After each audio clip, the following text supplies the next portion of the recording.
Okay, so today it's going to be a review of The Water Between Us by Janine Eaby. And before I go any further, I just want to say that this is book 2. This is book 1 right here, Beyond the Water's Edge.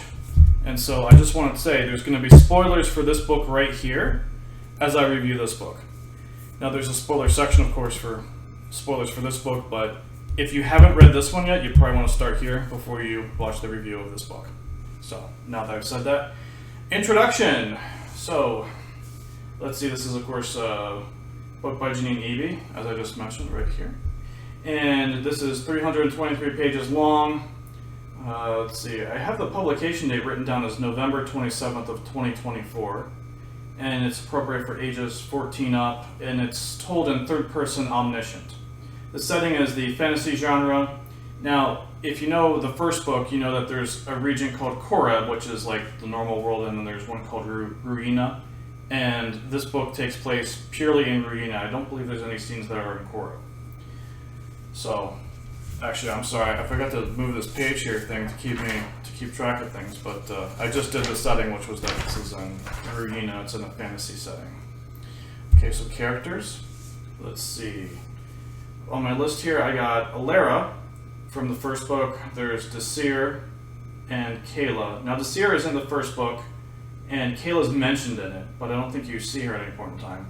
There's also a villain called Fattore, which I'm not sure if I'm pronouncing that right. And there's also a character called Azim. And there's a few others, like there's a minor character called, I think his name is Abner, but he's, I think he's in like one scene, or maybe just one chapter. I guess, hopefully that's not a spoiler, but he's a minor character. And Alara, of course, is still contending kind of with the betrayal from Enver from the first book. Desir is a friend and kind of a love interest. Kayla, the second POV character, is a childhood friend of Alara's. And like I said earlier, Fattore's the villain. So I thought with the characters, the banter between them was at times pretty good, especially Alara and Desir. And I guess that's a good overview of the characters. So moving on to the plot. So, there's two POVs, because one is Alara, the other is Kyla, or Kayla, I don't know if I'm saying that right. And Alara's story really continues from the first book. There's a lot of intrigue. The plot revolves around her and Desir looking for the other stone, because there's these two magical stones, and they have one of them, and she's trying to find the other and bring them together. With the goal, I believe, of being to save Ruina, because it's kind of fallen apart, there's some problems with it. And so that's pretty much the plot line of that particular POV. And like I said, there's a lot of intrigue. It's pretty interesting. Kayla, I don't know if this is really a spoiler, but very early on in her POV chapter, she's kidnapped and sort of faces temptation. So that's really her plot line, is she's actually taken prisoner, and then she has to make choices about trying to escape or flee. And one thing I mentioned in my Substack article for this book is that it reminded me kind of like The Empire Strikes Back, where Alara is faced with the choice of trying to save her friend, even though there could be consequences. And the Kayla POV is really trying to escape without compromising her friendship with Alara, without incurring any kind of negative consequences in that sense. So definitely reminded me of The Empire Strikes Back, even though that's kind of science fiction. But I guess, people call that like science. Star Wars is like science fiction fantasy. So there's some overlap there. Anyway, that's all I have for plot. So moving on to themes. So the trauma and betrayal from Enver in the first book is a pretty large theme that plays out in this book. You can see that there's like consequences and such.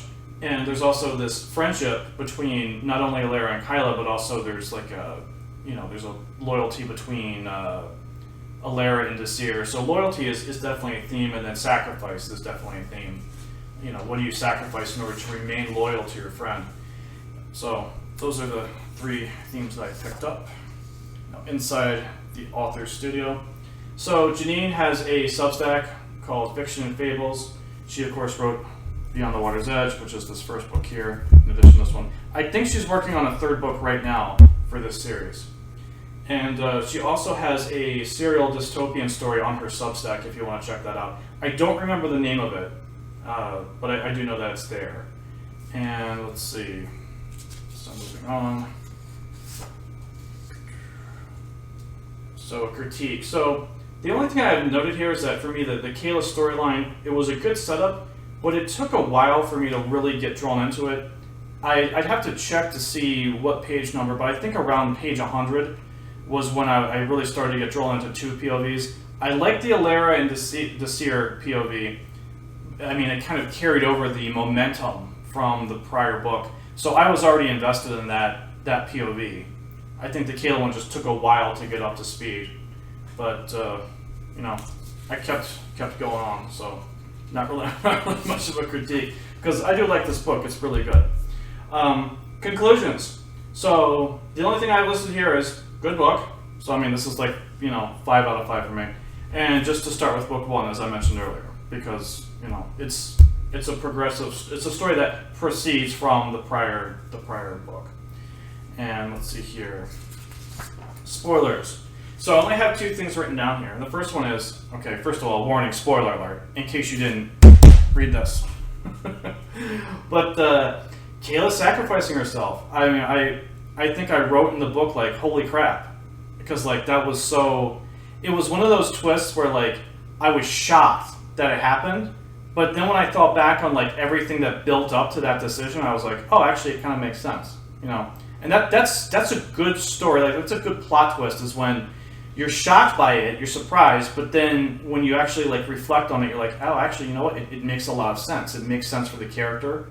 It makes sense that she would do that, but that was still like a holy crap moment. So I gotta say that was like probably the most impactful thing in the book. Now I also have a note here, the second thing I have for the spoiler section is that the Victoria confrontation, I mean the whole book is building up to that. And again, going back to like the Empire Strikes Back analogy, throughout the whole Empire Strikes Back, I remember, it's difficult for me to remember because I'm kind of an old guy, but I remember the first time I saw the Empire Strikes Back, I was like, oh, at the end of this, like, is Luke gonna like confront Darth Vader? Because it sounded like he was going to. And at the end, sure enough, he did. And so when you have the entire story really building towards the confrontation, it really has a huge impact. So I thought that was really well done. And I guess I'm just gonna cut this review short because I only got like a little bit of notes here. I got 2 pages or 2 sides of 1 page. So I guess that's really all I have for The Water Between Us. But I recommend checking it out if you like fantasy novels. It's pretty good. I'm very curious how the 3rd book, turns out, or when it comes out, I'm going to be curious to see what's going to happen in that story. So I'm going to continue with it. And outside of that, I guess there's really not much else to say. So I guess that's all, y'all. Thanks for tuning in today, and have a good one. See you later.